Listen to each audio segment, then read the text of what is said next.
FM. All right. Today, let's just begin with some of the interesting stories for you, Rotus. Yeah. You guys that have, I think everybody has smartphones. You should, Google is playing around with augmented reality. You can, I was just randomly on my phone. I saw a notice that said you can turn your home into a zoo.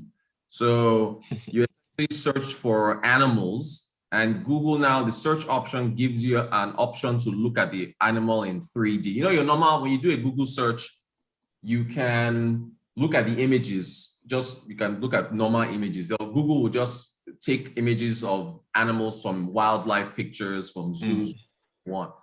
But now there's an option to view it in 3D. You can actually just look at the animal or whatever in three-dimensional image. Wow. And an option for you to they use, I don't know how they're doing it with the cameras, but they take the 3D image and you can actually put it in your home, essentially. It's like an augmented reality thing. So I tested it out. I think I sent you an image. Anybody? Yeah. I put it, there was a tiger in my living room, and it actually, I took a screenshot. It moves, and I think it was just interesting playing around with it, but you can, I was thinking, we've been lamenting how there's no zoos. Well, there are zoos, but there are not that many animal varieties here. We talked about tourism in the past. And I was thinking about my childhood growing up when I love wildlife. I watch wildlife documentaries all the time. I never get tired. The big cats are my favorite. That's why I picked the tiger. Right. So to educate children in this day and age, I don't know if this is being used in schools. I don't know how many private schools know about this, but and then your child would have to have a smartphone. So then there are parents who would have to have rules about how old their children will be before they give them a smartphone.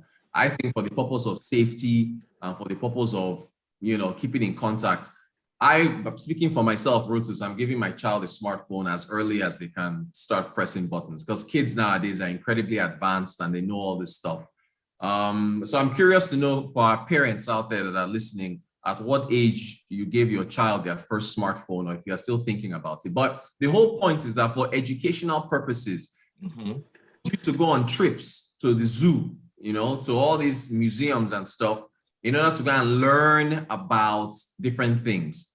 And with augmented reality on your mobile phone, you can now bring that reality into your classroom.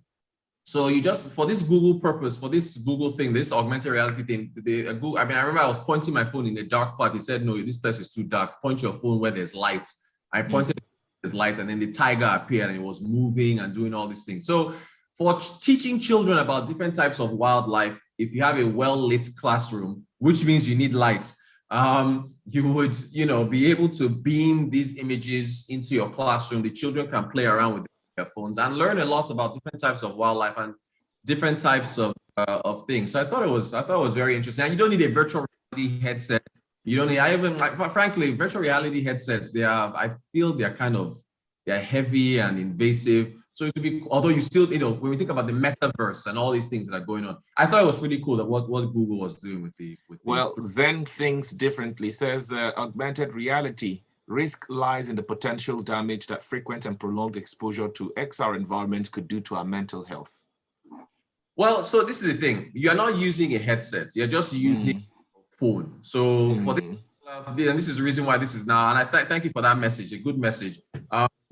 So, the fact that you're using your phone means you're not using any particular item that is stuck to your face, right? But if you think about it, I think they're called Oculus, and there are other brands. Some brands, Google is going into it. I think Apple is exploring it. Companies are exploring, virtual reality glasses, augmented reality glasses, and so on and so forth. For educational purposes, I think there's a lot of potential there. It says also depending, some children with developmental delays, for example, speech, may be delayed with tech. Frequent exposure to reality may be the way out.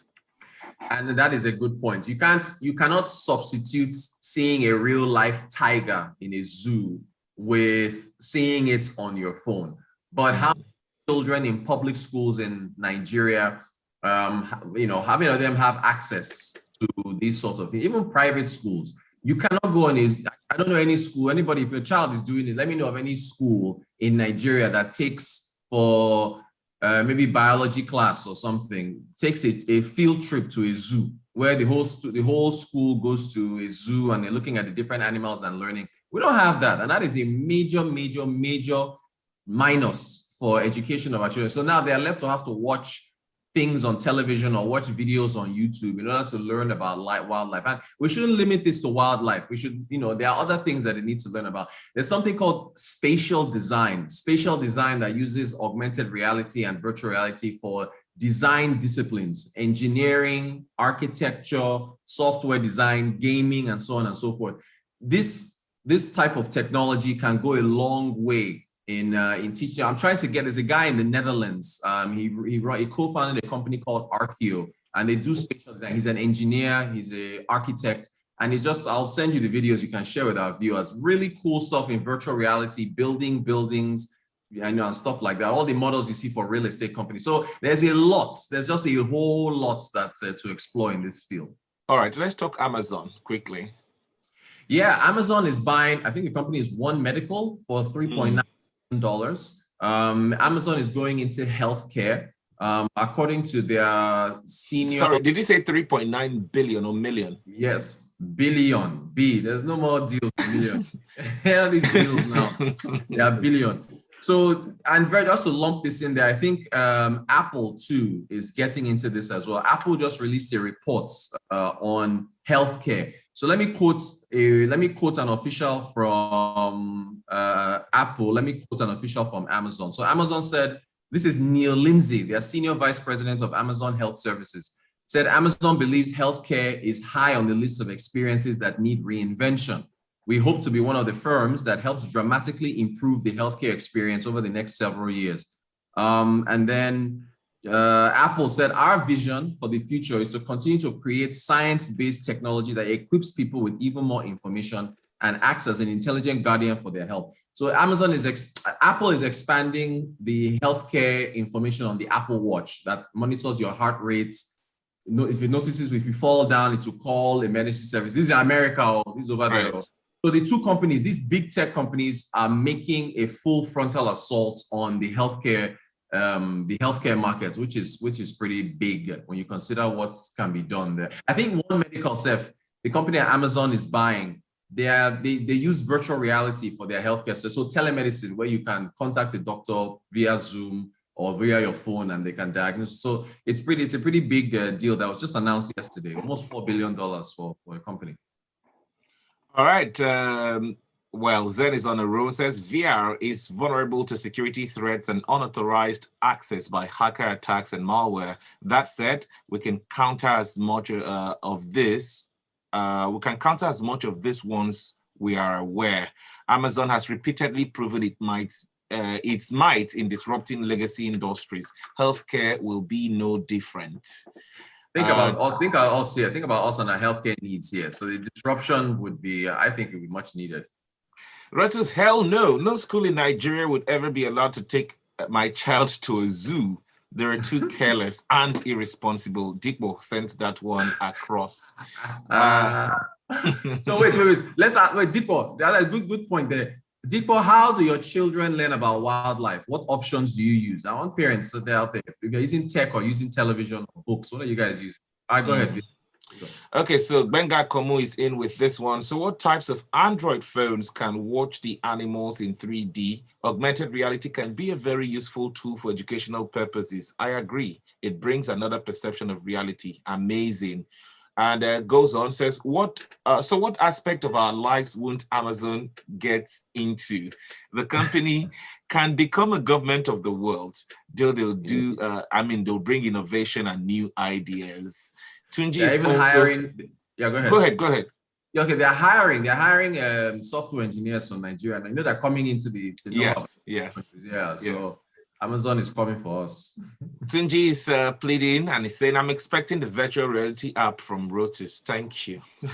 Oh, it's not an app, it's on Google. Just go on your phone, Google any animal, put tiger, lion, elephant.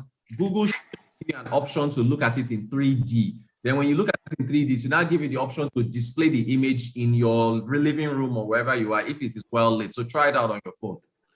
Another message here. Yes, I tried the Google VR thing and it works. This type of things gives me joy. Thanks, Rotus.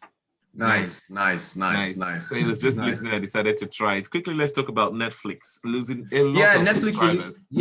Netflix very quickly. They released their second quarter financials yesterday. They lost another 970,000 subscribers. My goodness. But they had already prepped us for this in the first quarter when they lost 200,000 subscribers. And I think they did to I think lower expectations. So they said in the first quarter that they would have 2 million subscribers in the second quarter. But in the end, they only lost roughly 970,000, almost a million. So it wasn't as bad. So in fact, their stock went up. So look, streaming is still very competitive. Netflix, Amazon Prime, Disney Plus, HBO Max, Peacock. It's getting very competitive, but Netflix is still the leader in that field. And by the way, since it's Friday, today is July 22nd, there's a new movie that's coming out on Netflix. It came out last week. The Gray Man, classic 90s action movie. I saw it twice in theaters last week, but it's coming to Netflix. So everybody go and watch that movie this weekend. I thought it was really good. I'm already on my phone trying to get that one out. But hey, thank you very much, Rotus, for being a part of the show. You shared a lot with us today, and I'm so excited about that. From virtual reality to, talking Amazon and then Netflix. Thank you very much, Rotus, for the work that you do. We look forward to more conversations with you on Monday at 6:30. And Victor, I thank you as well for coordinating everything, and thanks to our listeners for their messages as well. Really appreciate it. Let's keep it going on Twitter. It's at Rotancoach. Tag Rotus into that conversation. We're at Smooth 981 FM. 7:30 will bring you Freshly Expressed. Good morning. Freshly pressed. Ugh.